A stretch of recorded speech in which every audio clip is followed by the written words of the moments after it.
Gerai, tai laba diena. Dar kartelį visiems. Smagu susitikti vėl Šilainių soduose, nors ir virtualiai, bet nagrinėti sodus, analizuoti, ką mes su kolegėmis Rūta, Evelina ir Daina darome jau nuo 2023 metų rudens. Ir šiandien norėčiau pristatyti ataskaitą, kurią parengiau analizuodama miesto daržininkystės ekosisteminių paslaugų vertinimą būtent iniciatyvai Šilainių sodai. Ir šis vertinimas yra atliktas vykdant projektą ir bendradarbiaujant su koordinatoriumi. Pranešimo turinys, apie ką šiandien šnekėsiu, trumpai stengdamasi pristatyti ataskaitą, kuri bus daug ilgesnė ir ją bus galima taip pat paskaityti, su ją susipažinti internete. Tai pirmiausia, žinoma, apibrėšiu, koks šio tyrimo buvo tikslas ir objektas, kodėl miesto sodų aktualumas yra toks didelis ir kokį vaidmenį atlieka būtent Šilainių sodas, sprendžiant šias aktualumo tematikas.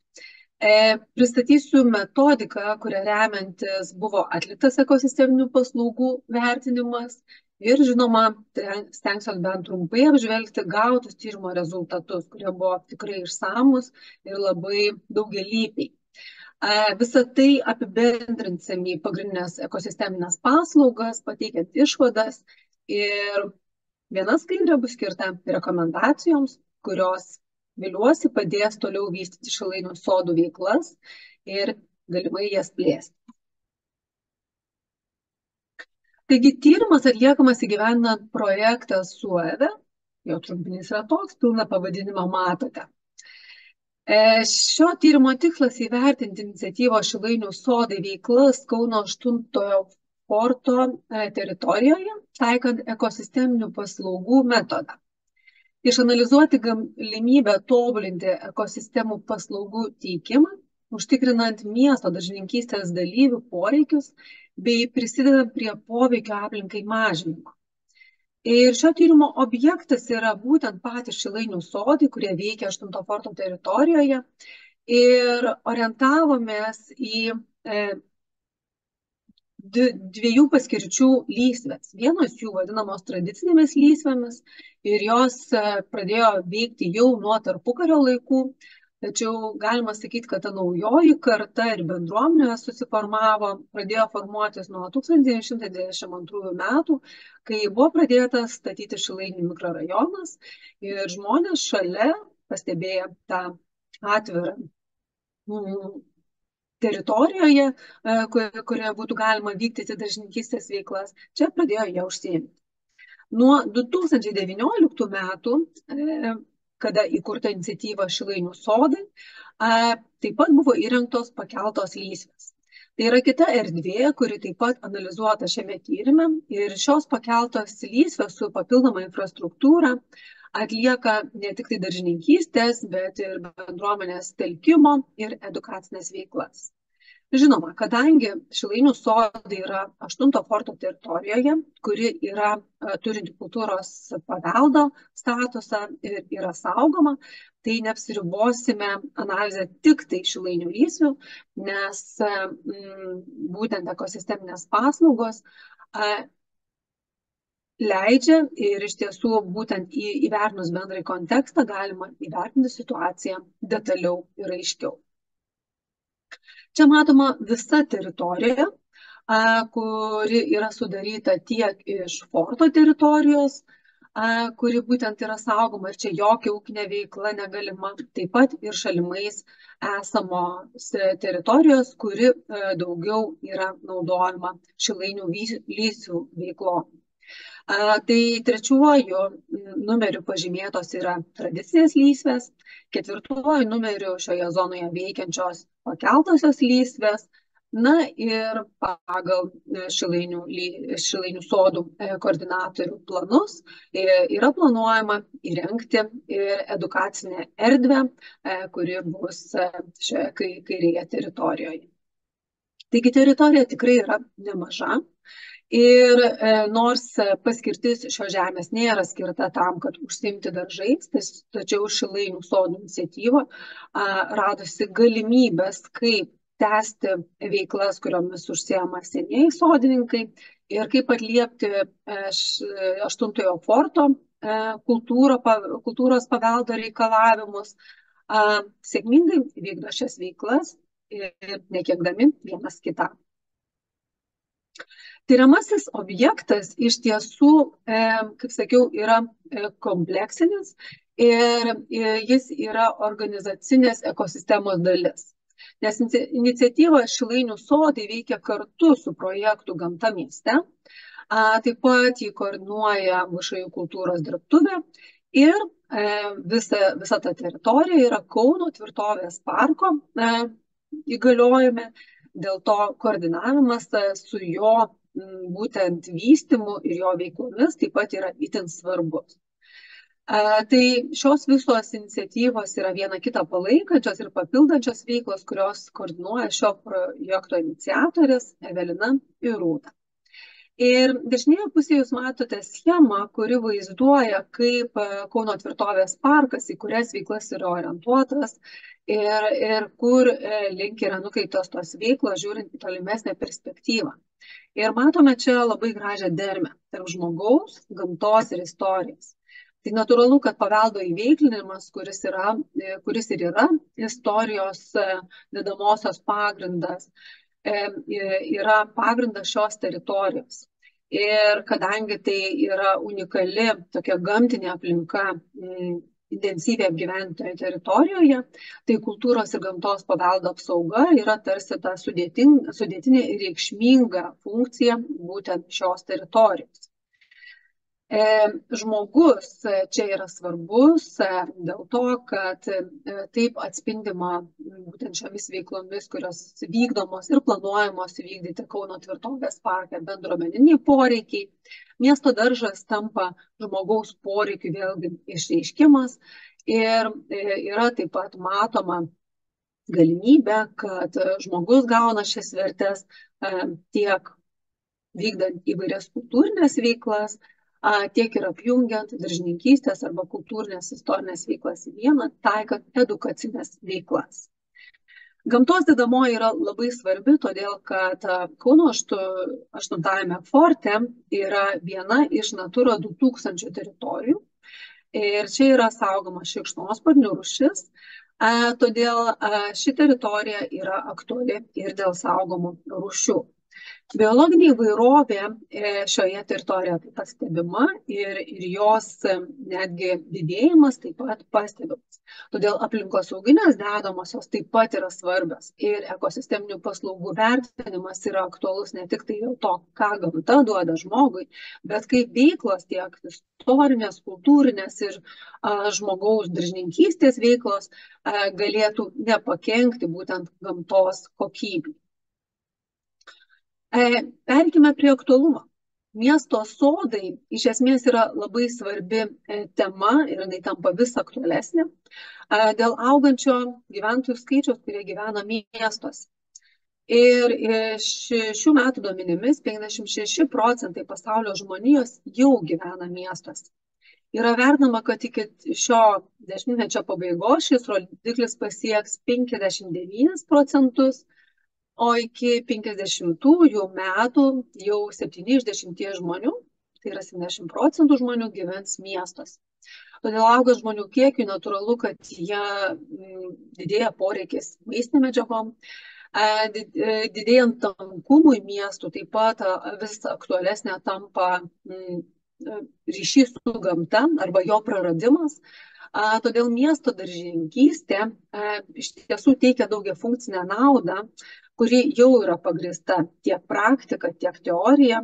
Įvairiuose kitose valstybėse ši daržininkystė yra ganėtinai paplitusi ir ypač naudojant ją tose teritorijose, kurios yra gamtinės, neužstatytos ir kur tokia veikla galėtų būti įterpta. Žaliosios infrastruktūros indėlis geroviai taip pat vis daugiau yra analizuojamas ir mokslo literatūroje. Todėl miesto gyventojų ir netgi verslo aplinkos gerovė tikrai daug priklauso nuo žaliosios infrastruktūros.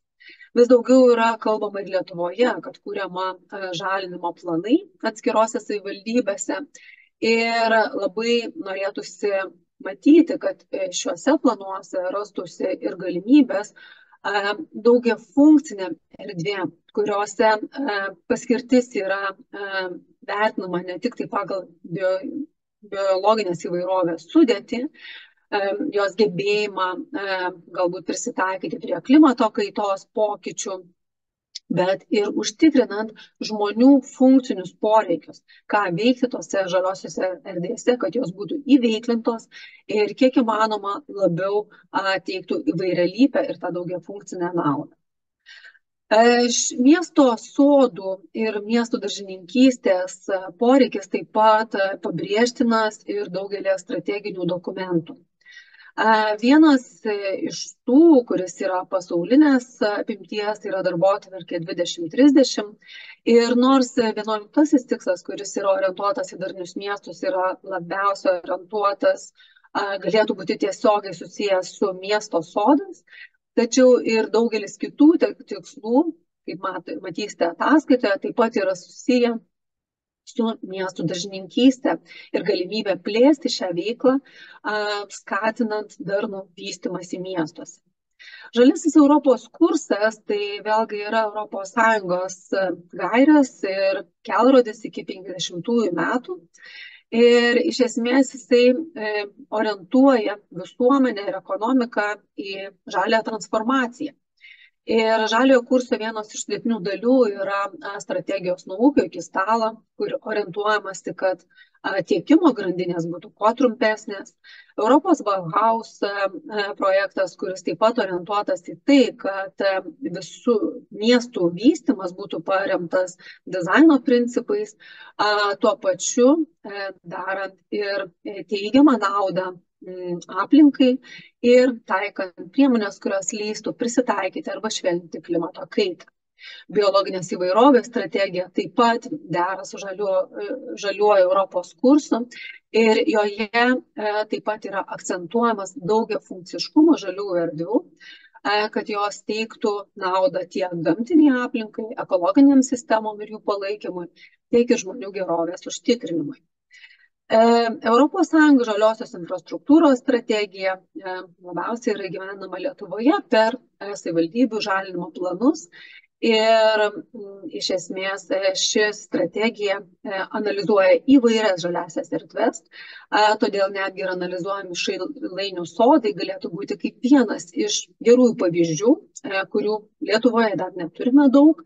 Tačiau tai galėtų būti pavyzdys, kuriuo remiantis galėtų būti modeliuojamas diegimas tokios miesto daržininkystės ir kitose žaliosiose erdvėse, Lietuvos miestuose ar bent jau Kaune. Kuo šis tyrimas svarbus Šilainių sodams, tai iš diskusijų su koordinatoriam iš esmės išsigryninom pagrindinius tokius dalykus, kad ta nauda jaučiama jau iš pačių vartotojų, iš pačios bendruomenės Šilainių sodų. Tačiau visai aktualu buvo įsivertinti Šilainių sodo tipą, pagrindžiant nustatytomis ekosisteminėmis paslaugomis. Komunikacija su suinteresuotomis pusėmis ir grupėmis, remintis tyrimų duomenimis, taip pat būtų naudinga dėl to, kad šiais laikais komunikacija reikalinga visur, kur tiek kviečiant naujus Šilainių sodų bendruomenės narius, tiek komunikuojant galbūt suinteresuotom grupėm ar tai pačiai forto teritorijai, ar bendradarbiaujant ir ieškant sprendimų kartu su savivaldos arba kitom valdančiom institucijom. Tyrimų rezultatų indėlis inicijuojant paraiškas tiriamiesiems, edukaciniams ir investiciniams projektams, tai tikėtina, kad taip pat turės naudos. Šilainių sodų analizė kaip pavyzdinių atvejo tyrimas, kuris galėtų būti naudojamas miesto daržininkystės tinklo plėtros modeliavimu Kaune ir kituose miestuose, taip pat galėtų būti panaudojama, nes visada geriausia yra kurti nuo to, kas jau yra pradėta, patikrinta ir iš to galima, kaip sakyti, pasimokyti galbūt ir iš klaidų, kurios kažkada gal buvo padarytos, ar iš tų gerųjų pavyzdžių, kurie galėtų būti plėtojami. Tyrimo rezultatai tai indėlis į miestų žalinimo planų rengimą, planuojant įrengti įtraukias, funkciškai pritaikytas erdves skirtingų visuomenės grupių poreikiams, nes ypatingai būtent miesto daržininkystė, bent jau pagal šį tyrimą, kaip paminėsiu vėliau, jinai aktuali vyresnio amžiaus žmonėm ir visuomenės nariam, kurie augina vaikus ir nori parodyti jiems ryšį ir galimas veiklas su gamta. Taip pat ir biologinės įvairovės požiūrių palankia žaliasias erdves, kuriant būtų suderinama visi šie aspektai. Šilainių sodų iniciatyva ir šis tyrimas gali būti vienu iš skatinamųjų veiksnių reguliacinių ir finansavimo priemonių formavimų nacionaliniu mastu, siekiant įteisinti, skatinti ir inicijuoti miestų daržininkystės įgyvenimą ir plėtrą Lietuvos miestuose. Nes nors Šilainių sodai yra palaikomi iniciatyvių koordinatorių ir pačios bendruomenės, tačiau pastebima, kad kol kas stinga reguliacinių mechanizmų arba teisinio įforminimo, skatinamųjų netgi priemonių, kurios skatintų miesto daržininkystės plėtrą, galbūt mažesniais objektais, bet arčiau gyvenamųjų pastatų.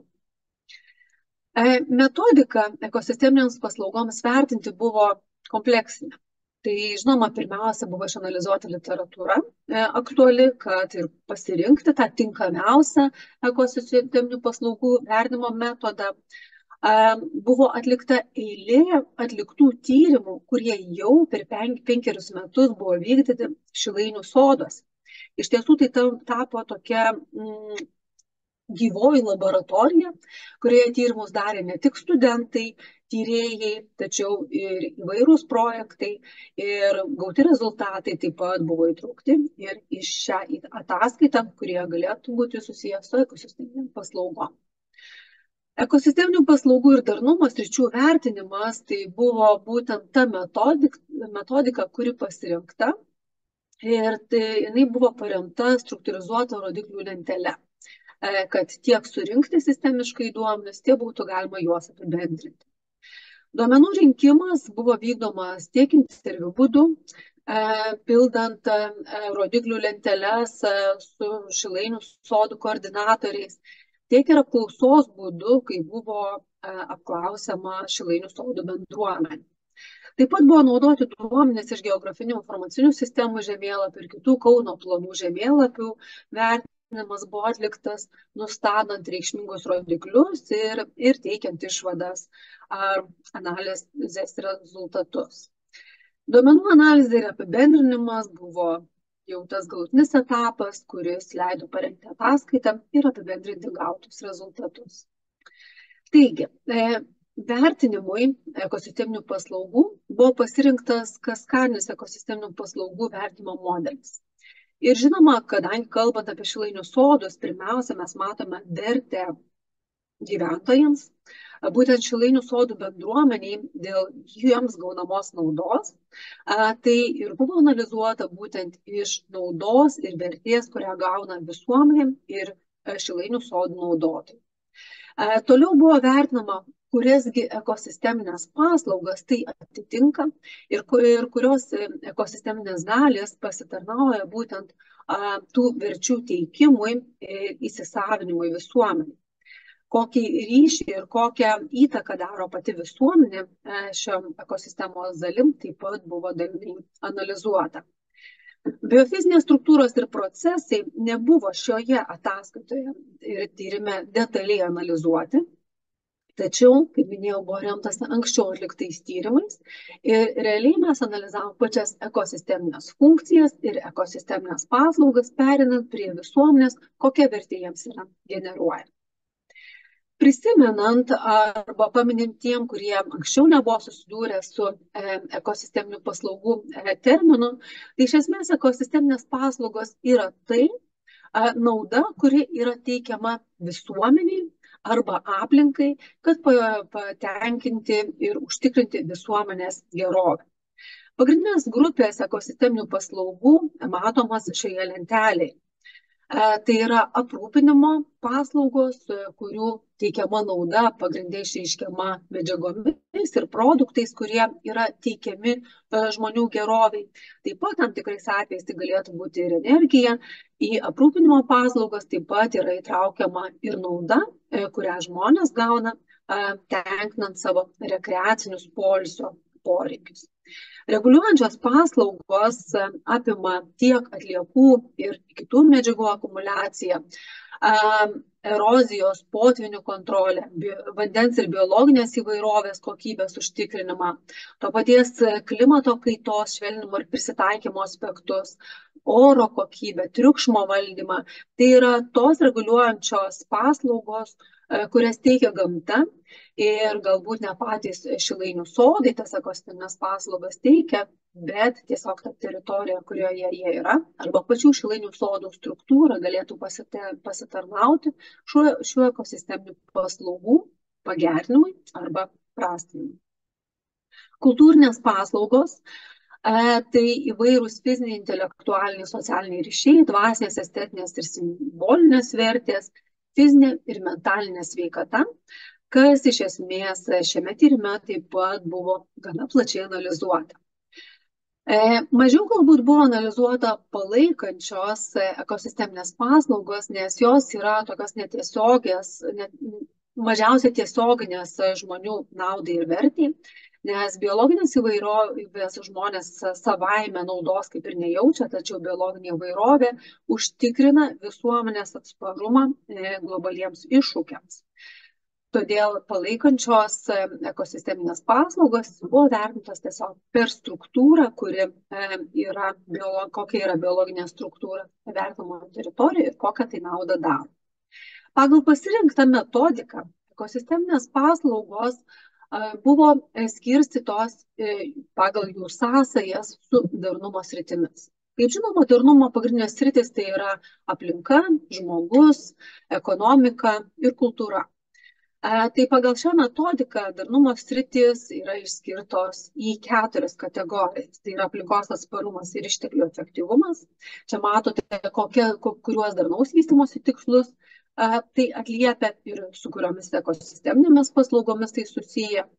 Taip pat kita kategorija tai yra visuomenės įsitraukimas ir įtraukios visuomenės, kas ypač svarbu vystant miestus, todėl miesto daržininkystėje šis darnumo sritis labai aktuali. Maisto saugumas ir pajamų generavimas tai yra kaip ta ekonominė darnumo sritis, kuri išreiškiama tiek per tiesioginę naudą visuomeniai ir sodų bendruomeniai, tiek ir pagal išteklius ir galimas pajamas, kurias teikia šios veiklos koordinavimas. Darnaus miesto dizainas ir plėtra tai yra tiesioginė darnumo sritis, kuris susijęs su 11 darnių miestų tikslu. Ir čia būtent analizuojama detaliau, kokį indėlį miesto sodai daro būtent miesto teritorijoje, kaip tai susijęs su kitomis veiklomis. Ir pačios reguliacinės, teisinės bazės, kokią įtaką galėtų turėti miestų sodų plėtrai arba vystymui. Taigi, ši lentelė buvo pasirinkta kaip pagrindas, tačiau ataskaitoje bus galima susipažinti jos prieduose su detalesnė lentelė, kur bus galima matyti visus rodiklius, kurie analizuoti, kaip jie nustatyti renkant duomenis turimus ir kaupiamus Šilainių sodų, ar per apklausas bendraujant su Šilainių sodų bendruomenė ir panašiai. Tai detalesnė informacija yra ataskaitoje. Kokiegi tyrimo rezultatai? Jie buvo tikrai labai platus ir patys duomenys, kurie buvo surinkti, jie apėmė daugelį sričių. Todėl tyrimų apibendrinimas negalėjo būti toks, kad viskas būtų suvesta į vieną grafiką, vieną lentelę ir galėtume matyti mes tokį kaip po žemėlapį ekosisteminių paslaugų. Tiesiog nesinorėjau prarasti naudingos informacijos, kuri galėtų praversti tolimesniam Šilainių sodų vystymui. Todėl informacija vietomis bus pateikta kiekybinė išraiška, vietomis kokybinė išraiška, o žinoma, kur yra apklausos rezultatai, jie pateikiami apibendrinti. Apžvelgime pagrindinės darnumo sritis, kurias minėjau, kaip 4 pagrindinės pagal vertinimo metodiką. Tai pirmoji sritis yra aplinkos atsparumas ir išteklių efektyvumas. Ir šis sritis labiausiai atliepia reguliuojančias ir palaikančias ekosisteminės paslaugas. Tai žinoma, šiai sričiai labai aktualu būtų tiek klimato reguliavimo potencialas, tiek biologinės įvairovės ir žaliosios infrastruktūros dermė, dirvožemio dirbimas, apsauga, kokybė, teritorijos reljefas, maisto pakuotės, kaip atliekų generavimo šaltinis ir kaip tai prisideda prie išteklių efektyvaus naudojimo arba poveikio aplinkai, vandens naudojimas ir tvarkymas, technologinės aplinkos inovacijos, augalų, vandens, atliekų ir energijos. Žinoma, visų mes jų dabar prezentacijoje neapžvelgsime, bet norėčiau paminėti pagrindinės. Šiame paveiksle jūs matote forto teritoriją iš viršaus ir nors Šilainių sodų teritorija pagrindė yra šioje vietoje, jeigu jūs matote mano žymeklį, tai matome, kad būtent šioje vietoje taip pat yra ir daug gausesnė pati augmenija. Pati fortų teritorija, kur yra daugiau saugoma dalis, tai dešinioji pusė buvo tvarkoma ir siekiant ją atidengti, kad matytųsi jos reljefas ir naudojama tiek įvairiem kultūriniam, edukaciniam renginiam. Tuo tarpu kairioji pusė buvo palikta siekiant, kad čia būtų šiek tiek intensyvesnė ir natūralesnė biologinė įvairovė. Tokiu būdu mes matome tarsi šiokį tokį balansą vaizdiškai augmenijos ir jos padengimo Šilainių soduose. Kaip minėjau, būtent fortų teritorija yra Natura 2000 įtraukta teritorija dėl saugomų šikšnosparnių rūšių, kurie gyvena būtent forto tuneliuose, kurių dalis yra užlieta vandeniu, tačiau dalis dar gali būti prieinama tiek visuomeniai, kur vykdomos edukacijos, tiek dalyje jų ir apsigyvena ir žiemoja šikšnosparnių rūšys, kurios konkrečiau jų pavadinimas paminėtas ataskaitoje. Dėl šios priežasties yra ribojamas ir lankymas šių erdvių žiemos laikotarpiu. Taip, nors čia mes matome dalį, būtent Šilainių sodų erdvėje dalį ir augančių medžių, tačiau pagal naujas taisyklės siekiant riboti augmenijos augimą ir atidengti būtent fortų teritoriją, naujų medžių sodinimas yra apribotas. Sekantis paveikslas rodo atlikto tyrimo, kuris buvo tyriamasis siekiant nustatyti kokybinius duomenis tiek vandens, tai vandens tyrimo taškai yra pažymėti raidelėmis, tiek ir dirvožemio, kuris yra pažymėta skaičiais. Ir atlikti tyrimai parodė, kad didžiausias kiekis organikos kaupiasi būtent šioje vietoje, kuri yra pažymėta pirmuoju ir antruoju numeriu, tai reiškia, šis storiausias humuso sluoksnis yra pati derlingiausia žemė. Tuo tarpu kitose teritorijose tas derlingumas yra šiek tiek prastesnis ir jo tobulinimui reikalingos agroekologinės priemonės, tai ir to paties komposto naudojimas, kuris yra diegiamas jau Šilainių soduose ir jo paskirstimas, tiek ir kitos veiklos, kurios pagerintų kokybę. Atlikti vandens tyrimai iš esmės atskleidė duomenis, kad paviršinis vanduo, kuris kaupėsi būtent Šilainių fortų aplinkiniai teritorijoje, yra su tam tikrais rodikliais, kurių kokybė turėtų būti stebima dažniau. Nes pagal turimus duomenis vandens kokybė geriausia teritorijoje, kuri yra arčiausia Šilainių sodų, tačiau būtent toje teritorijoje, kurioje yra didžiausias humuso kiekis ir šiuo metu čia nedaržininkaujama ir būtent šiame kanale yra didžiausias užterštumas pavojingomis cheminėmis medžiagomis, tiksliau sunkiaisiais metalais, kurie tikėtina išsiplauna galbūt iš užlietų fortų teritorijos arba patenka į šiuos kanalus per paviršinio lietaus surinkimo sistemą. Nes, kaip matysime tolimesnėse nuotraukose, čia yra reljefinės nuotraukos, kurios buvo naudotos tam, kad pažiūrėti, koks yra nuolydis būtent šios teritorijos. Tai tas vadinamas forto teritorijos glasis, kuris yra suformuotas gynybinės paskirties tikslais, jisai, žinoma, turi ir tam tikrą nuolydį, kuris yra pastebimas ir Šilainių sodų teritorijai.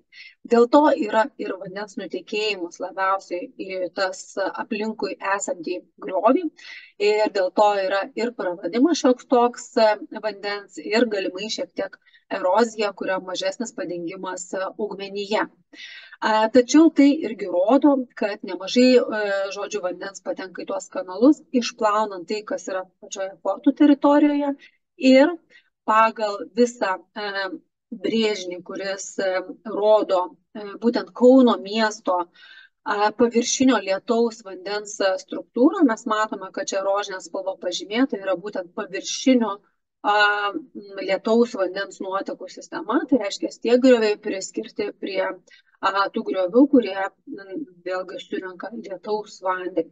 Todėl tikėtina, kad čia patenka ir lietaus vanduo nuo gatvių ir ta kokybė galimai, kaip sakau, turėtų būti tyriama pakartotinai ir periodiškai. Ir, žinoma, turėtų būti ieškoma papildomų šaltinių vandens, kaip Šilainių soduose, tai jisai galėtų būti, jo būtų aprūpinama. Tai šiame paveiksle matoma sėkmingai naudojama lietaus surinkimo sistema, kur surenkamas vanduo į statines. Žinoma, to vandens nėra surinkama tiek daug, todėl galėtų būti įrengiama ir naujų struktūrų inžinerinių, kurios galėtų pasinaudoti galbūt kaip ir pastogės ar daiktų laikymo funkciją atliktų ir tuo pačiu surinktų daugiau paviršinio vandens. Šio paviršinio vandens efektyvesniam naudojimui taip pat siūloma diegti agroekologinės priemonės, kurios leistų atitinkamai išdėlioti lysves ne lygiagrečiai nuotekiui, bet horizontaliai sudarant tam tikras kaskadas, o šioje teritorijoje esančios pakeltos lysvės jau atlieka tą funkciją, nes iš esmės jų struktūra leidžia sulaikyti vandenį ir neprarasti jo su nutekėjimu. Kitas darnumo aspektas, kuris buvo analizuotas, tai yra visuomenės įtrauktis. Ir tai atliepia kultūrinės ir rekreacinės ekosistemas paslaugas. Ir kokius pagrindinius aspektus mes analizavome? Pirmiausia, žinoma, buvo įdomu įsivertinti, kiek tų dalyvių nuolatos aktyviai daržininkauja miesto soduose. Tai matome iš registracijų, kad dalyvių skaičius svyruoja nuo 6, kiek buvo pirmaisiais metais, iki 44, kas buvo 2022 metais. Tačiau natūralu, kad šis skaičius gali būti ir greičiausiai buvo didesnis, todėl kad registruojasi dažniausiai vienas žmogus, o ateina su savo šeimos nariais ir daržininkauja kartu. Matome aktyvų kultūrinę ir edukacinę funkciją būtent Šilainių sodų, nes čia kiekvienais metais yra organizuojama 10 ir daugiau nei 20 renginių, kuriuose dalyvių susirenka kai kuriais metais netgi daugiau nei 400. Taigi ši funkcija edukacinė labai aktyvi yra Šilainių soduose ir visoje fortų teritorijoje. Todėl ir tas patrauklumas Šilainių sodų yra didinamas ir tokiu būdu teikiama nauda tiek visuomeniai susipažįstant su sodininkavimo veiklomis, tiek ir suteikiam daržininkams papildomas naudas, ne tik tai auginti daržoves, bet ir dalyvauti kultūrinėse edukacinėse veiklose. Vykdos apklausos metu atsakymai buvo gauti iš 32 apklaustųjų. Ir dabar tiesiog norėtųsi pateikti kelis grafikus, kurie apibendrina visuomenę, kuri yra. Šilainių soduose. Taigi iš vyraujančio apklaustųjų skaičiaus matome, kad apie pusė apklaustųjų daržininkavo tradicinėse lysvėse, kurios nėra edukacinės, o tiesiog tradicinės lysvės, kur žmonės turi savo plotelį ir užsiema daržininkystės veiklose. Pakeltose lysvėse ir dalyvauja taip pat beveik pusė dalyvių ir labai maža dalyvių dalis registravosi į pakeltų lysvių sezoną, tačiau praleido šią galimybę daržininkauti. Vertinant lankymąsi sodininkų, matoma, kad tikrai jisai yra pakankamai intensyvus ir didžioji dalis lankos daugiau nei 3 kartus per savaitę. O vidutinė trukmė, kiek jie lankosi, tai yra maždaug nuo 1 iki 4 valandų per vieną apsilankymą. Tai rodo, kad iš tiesų žmonės tikrai skiria šiai veiklai nemažai dėmesio ir jie, kaip sakyti, dirba turėdami savo tikslą galbūt užsiauginti tam tikrų daržovių, bet tuo pačiu turi galimybę tiek laiko praleisti intensyviai, užsiimdami fizinę veiklą arba socializuojantis, būnant šioje Šilainių sodų erdvėje. Ir vertinant, kokie yra pagrindiniai skatinamieji veiksniai imtis daržininkystės, tai apibendrinti duomenys mums rodo, kad fizinė veikla ir žinojimas, ką valgo, žodžiu, norėjimas užsiauginti produktų patiems, yra tie vyraujantis veiksniai. Dalis respondentų paminėjo, kad tokiu būdu yra galimybė sutaupyti išlaidų maistui, taip pat, kad tai yra galimybė mieste užsiimti žemės ūkio veiklą, kas šiaip nėra įprasta miestuose, ir tai žmonės mato kaip laisvalaikio formą.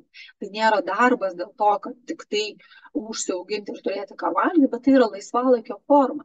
Žinoma, patogi vietovė, tai, kad tai yra šalia gyvenamų namų, tai irgi turi labai didelę reikšmę tiem, kurie lankosi šiuose sodos, nes didžioji dalis ir yra bendruomenės narių tie, kurie gyvena iki 2 kilometrų spindulių aplink Šilainių sodus.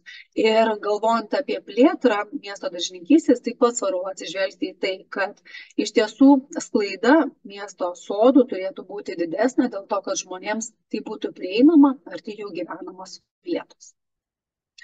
Apibendrinus bendrai, kaip mato žmonės poveikį daržininkystės savo socialiniams ryšiams, tai matyti, kad daržininkystė tai yra ne tik tai santykis tarp bendraminčių ir bendraamžių, bet tai taip pat yra santykis tarp skirtingų kartų, kas duoda galimybę perduoti tradicijas, perduoti įgūdžius ir tam tikras patirtis, ir formuoti bendruomenę, kuri yra sveika bendruomenė, kuri yra įvairių kartų bendruomenė ir tokiu būdu yra palaikanti vieną kitą.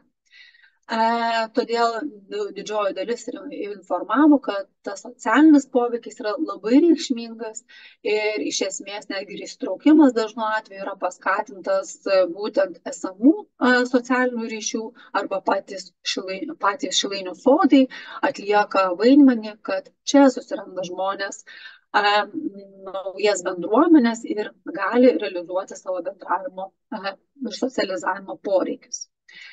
Dėl unikalios tos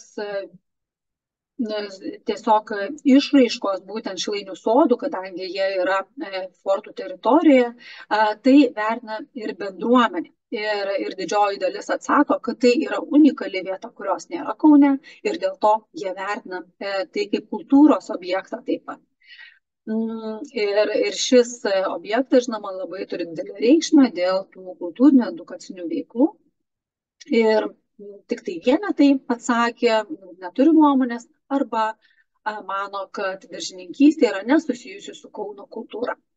Daržininkystės Šilainių sodos ir aplinkos kokybė, čia taip pat matome tų teigiamų veiksnių ir matome, kad didžioji dalis čia mato būtent šias veiklas, mato kaip prisidėjimą prie Kauno žaliųjų plotų palaikymo arba identifikuoja, kad būtent šios veiklos yra jų lokalios asmeninės veiklos, kurios prisideda ir prie aplinkos saugojimo.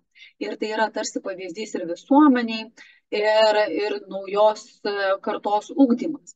Nes Šilainių sodas taip pat savanoriauja ir mokyklų vaikai, dalyvaudamas įvairiose atliekų rinkimo talkose ar padėdami daržininkams. Tai duoda tą ir platesnį poveikį, ne tik tai tiesioginiam bendruomenės nariams. Ir apibendrinus visus poveikius, kai buvo prašoma išreitinguoti Šilainių sodų bendruomenės, kokia ta teigiama nauda, tai didžioji dalis išskyrė, kad didžiausia teigiama nauda yra iš rekreacinio ir poilsinio poveikio ir taip pat edukacinio ir mokymosi.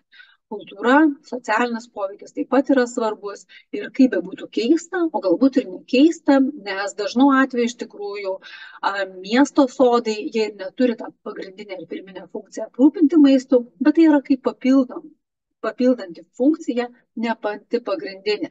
Todėl ir tie nedideli plotai Šilainių sodų, kur žmonės turi savo 1 kvadratą arba bendradarbiauja su kitais nedideliame plote, irgi yra visiškai pakankami, kad atliktų šias funkcijas. Ir iš esmės iš atliktų apklausų mes turėjome daugiau apibendrinančių rezultatų, tačiau norėtųsi paminėti, koks yra tipinis Šilainių sodų daržininkas. Tai dažnu atveju didžioji dalis tai yra moterys, kurios yra vyresnės nei 30 metų, nemaža dalis jų yra ir virš 65 metų amžiaus, turi aukštą išsilavinimą ir dirba arba jau yra pensinio amžiaus. Ištekėję arba turi partnerį ir gyvena nuosavame bute Kaune, Kauno mieste maždaug 2 km spinduliu. Ir dėl tos priežasties čia atvyksta pėstute, nereikia papildomų transporto priemonių ir lankosi pakankamai dažnai, kur praleidžia maždaug iki 4 valandų užsiimant daržininkystės veiklomis ir prižiūrint aplinką. Sodininkauja tiek pakeltose, tiek tradicinėse lysvėse, ar pradėjus nuo pakeltų lysvių pereina link tradicinio daržininkavimo, turi ankstesnės patirties žemės ūkio darbuose ir Šilainių soduose dalyvauja, nes nori tęsti šią veiklą tiek tenkinant fizinės veiklos poreikius, tiek ir dėl galimybės užsiauginti maisto bei papildomų įvairių naudų.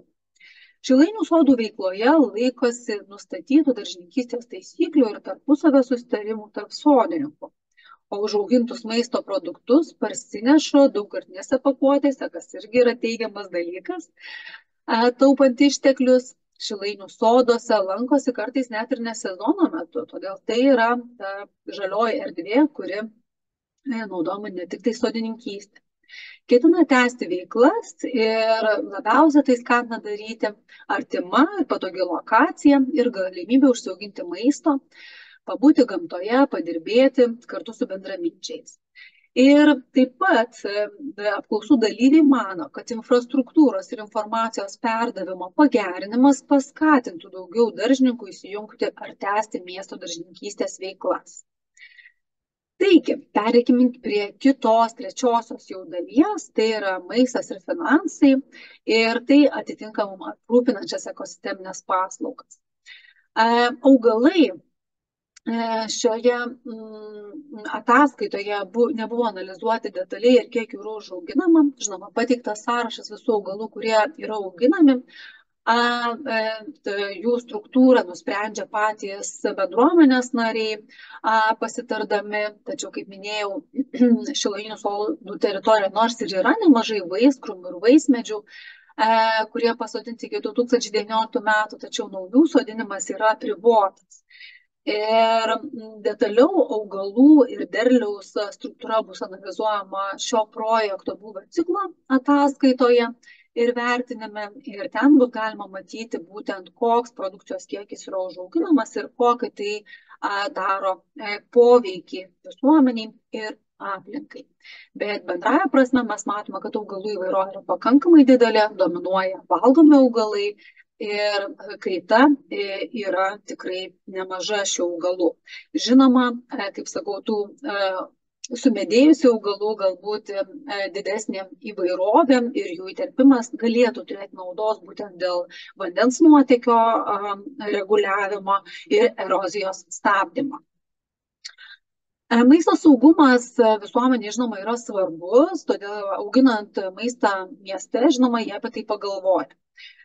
Iki 10% derliaus yra prarandama ir tie praradimai paprastai yra susijęs su tuo, kad galbūt nedidelę dalį derliaus nespėja nuimti, bet taip pat nemažai yra prarandama derliaus iki 10% ribų dėl šliužų ir kitų kenkėjų, kurie pasitaiko šilainių sodas.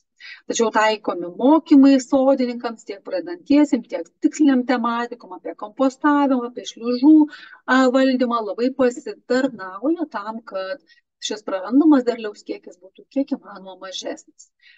Vandens tiekimas yra šioks toks iššūkis iš tikrųjų sodininkam, todėl vandens tiekimo užtikrinimas ir jo kokybės ta kontrolė tikrai būtų svarbi. Ir čia galėtų būti taikoma eilė priemonių, tiek tos papildomas lietaus vandens rinkimas, tiek ir galbūt atvežimas vandens švaraus reguliariai į talpas, kurios būtų įrengtos šilainių sodas. Žiūrint į finansinį tvarumą, tai iš esmės patys sodininkai buvo detaliai analizuoti, kiek jie turi išlaidų, kiek jie uždirba būtent iš šių veiklų, galbūt kokią naudą gauna.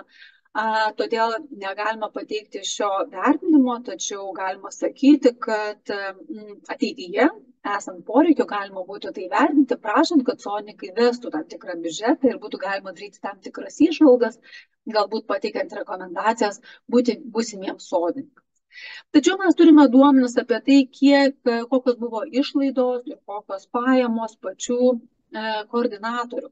Ir matome, kad dalis išlaidų iš esmės buvo nepadengtos, tai tos išlaidos, kurios susijusios su koordinavimu, su projektavimu, tai koordinatorių iniciatyva, tiesiog atliktos išlaidos, atliktos veiklos ir išlaidos įvertintos pagal vidutiniškai praleistą šioms veikloms jų laiką ir vidutinį įkainį tų veiklų.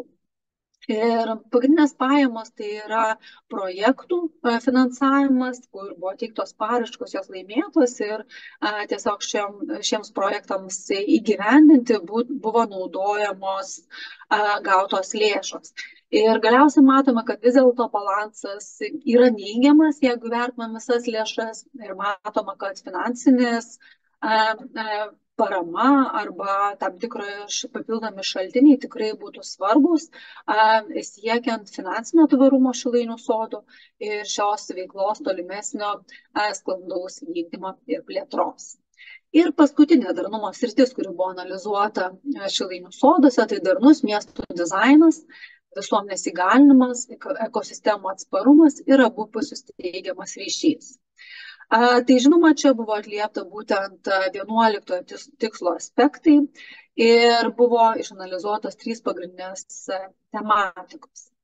Sodas kaip sudėtinė miesto struktūros dalis yra itin svarbus ir darnus miestų dizainas iš tiesų yra neatsiejamas nuo 11 tikslo ir miestų daržininkystė kaip bendruomeninė ir įgalinti veikla, jos įtaka ir grįžtamasis ryšys miesto ekosistemoms turėtų būti vertinamas kaip galimybė tiek šio tikslo pasiekimui, tiek ir miesto ir bendruomenės verčių sukūrimui.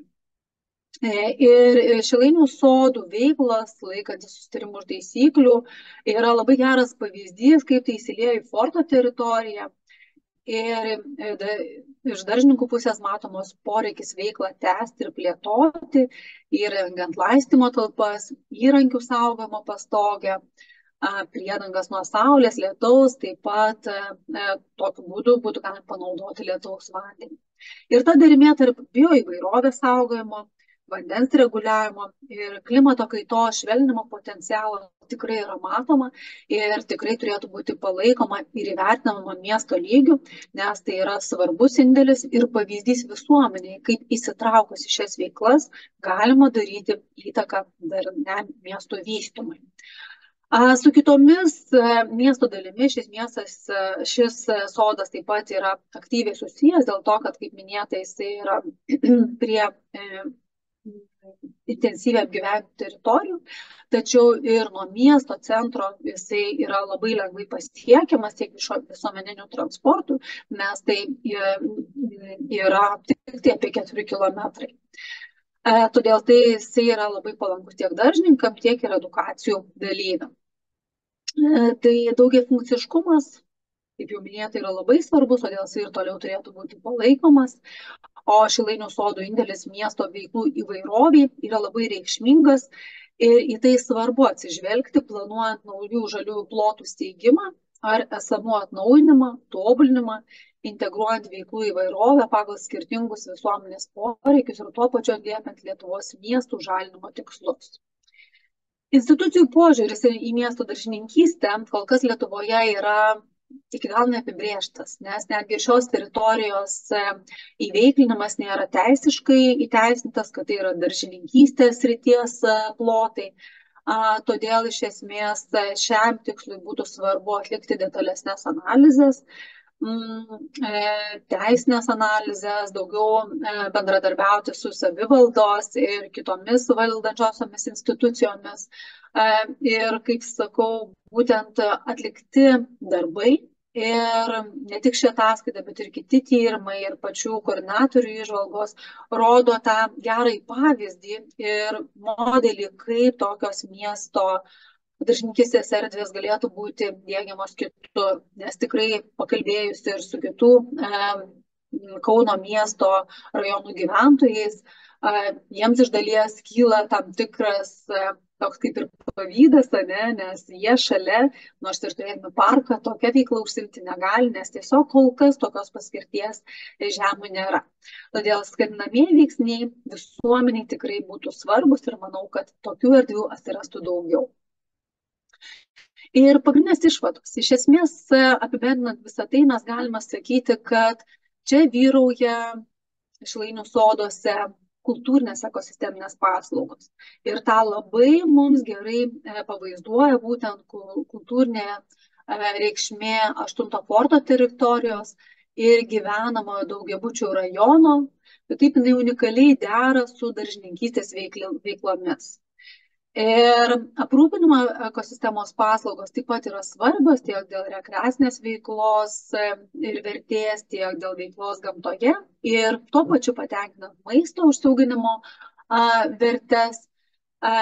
Tačiau mažiau galbūt yra išreikštos palaikančios ir reguliuojančios ekosistemos paslaugos, tačiau būtent šiose srityse matomas potencialas detalesniems tyrimams ir naujoms veikloms ir investicijoms ar esamų veiklų tobulinimui, kas padėtų toliau plėtoti šią veiklą ir plėsti ją ir miesto ribose. Ir tai prisidėtų prie dermės ir darnaus vystymosi visose darnumo srityse - žmogui, aplinkai, ekonominiai vertei ir kultūrai. Jeigu perint prie rekomendacijų, tai jų yra pateikta keletas. Ir viena jų tai yra tai, kad tikrai svarbu kartoti tuos tyrimus, kurie jau buvo atlikti tiek dirvožemio, tiek vandens. Ir jie užtikrintų skaidrumą teikimo tos informacijos, kuri yra aktuali daržininkams, sodininkams. Ir taip pat visai būtų aktualu ir įdomu reguliariai rinkti duomenis apie edukacinės lysves. Nes ir šią ataskaitą šio projekto veikloje buvo surinkta labai nemažas duomenų kiekis ir manau, kad koordinatoriai sėkmingai galėtų tęsti šį rinkimą ir analizuoti tendencijas, kaip kinta šios veiklos. Agroekologijos principų taikymas, tiek sėjomainos, tiek augalų ir pasėlių įvairovės užtikrinimas, dirvožemio kokybės gerinimas, biologinės priemonės nuo kenkėjų ir ligų, tai yra priemonės, kurios jau taikomos Šilainių soduose, tačiau matomas potencialas ir jų tobulinimo. Kita rekomendacija tai yra dėl vandens surinkimo, efektyvaus jo naudojimo ir laistymo. Apie tai aš jau užsiminiau pristatydama, todėl nesikartosiu, tiesiog tai yra dar kartą apibendrinta sekančiose punktuose. Šilainių sodų bendruomenė ir jų veiklos būtų dar labiau sustiprinamos, jeigu būtų įrengti tam tikri statiniai. Tai tos pačios sanitarinės infrastruktūros objektai, WC, praustuvai ar švarus vanduo nusiprausimui. priedanga nuo lietaus ir saulės, įrankių laikymo pastogės ir dėžės. Ir tuo pačiu, kaip sakiau, viso ta infrastruktūra galėtų dar būti papildomas šaltinis lietaus vandens surinkimui. Socialinių ir kultūrinių veiklų puoselėjimas ir skatinimas, kadangi tai yra stiprioji Šilainių sodų pusė, jinai tikrai turėtų būti palaikoma ir galbūt netgi labiau įtraukiant Šilainių sodų bendruomenę, kad jie patys inicijuotų ir skatintų, kuo galėtų prisidėti, kokiom edukacijom, kad jie galėtų planuoti veiklas ir patys nusistatyti tam tikrus tikslus, kad jie nebūtų tiek labai priklausomi arba tiek labai žiūrėtų tik tai į tai, kas leistina arba neleistina, bet patys kurtų ir matytų perspektyvas ir galimybės šituose Šilainių soduose, o ne trukdžius, kuriuos galbūt dabar dar įžvelgia dėl tam tikrų išorinių sąlygų. Ir teisinio konteksto analizė taip pat yra svarbi ir jai tikriausiai turėtų būti skirtas atskiras dėmesys, žinoma, su įsitraukimu ir valdančių institucijų, kas padėtų įteisinti ir plėsti tokias veiklas. Tai tiek iš šios ataskaitos, iš šios projekto dalies ir apibendrinant norėčiau tiesiog pacituoti Džekoso Iveso Kostau citatą, kad žmonės saugo tai, ką myli. Ir panašu, kad bendruomenė, kuri šiuose soduose veikia, jie tikrai myli savo veiklas, jie tikrai myli aplinką ir jie myli ir gerbia vienas kitą. Dėl to ši veikla yra tiek ir labai geras pavyzdys hortiterapijos, daržininkystės ir sodininkystės mieste, kas prisideda prie visuomenės gerovės, bet tai yra ir geras pavyzdys bendradarbiavimo ir įsitraukimo į žalių erdvių puoselėjimą. Ačiū Jums už dėmesį ir linkiu klestėjimo Šilainių sodam. Ačiū, Inga.